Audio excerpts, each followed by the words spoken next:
እዚህ ደርሳለሁ ብዬ አላሰብኩም። እኔ አንድም ቀን እዚህ ደርሳለሁ እንኳን እንደዚህ ያማረ ቤት ውስጥ እንዲህ ቦታ መዝናኛ እመጣለሁ ብዬ አስቤ አላውቅም። በርግጥ ባለቤቴ እንዲህ አይነት ቦታ ወስድሻለሁ፣ ቱርክም ዱባይም የሀገር ውስጥ ሪዞርቶች ወስድሻለሁ ሲለኝ በጭንቅላቴ ውስጥ የምሰላቸው ነገሮች አሉ። በህልሜ ሄጄ አውቃለሁ፣ ያው በሀሳብ ማለት ነው እሄዳለሁ። ባለቤቴ ተስፋ ሲሰጠኝ ያው ያ ነገር ከዕለታት አንድ ቀን ይሆናል ብዬ ስለማምን እንደዛ አስብ ነበር እንጂ እንዲህ በቅርቡ ፈጥኖ እንዲህ ያያለሁኝ ብዬ አስቤ አላውቅም። አሁን ላይ ምን እየተሰማኝ ነው? በጣም ደስ ብሎኛል።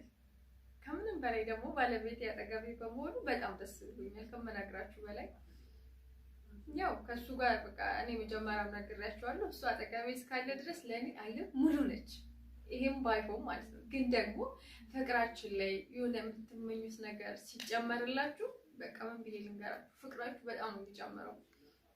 አይጨምርም ማለት ፈልጌ አይደለም፣ በሌላ ነገሮችም ሊጨምር ይችላል። ግን ደግሞ በቃ ይሁን አብራችሁ ስትዝናኑ ጊዜ ስታሳልፉ 24 ሰዓት የምን 24 ሰዓት 28 ሰዓት ከዛም በላይ በቃ በጣም ብዙ ሰዓት 3 ቀን ነው እኛ አንድ ላይ ስራ ሳልሄድ ሳንለያይ ለሰከንዳት ያህል ሳንለያይ አብረን የቆየ ነውና ተጋብተን በ7 አመታቶች ውስጥ አንድም ቀን ይሄንን ጊዜ አብረን አሳልፈን አናውቅም።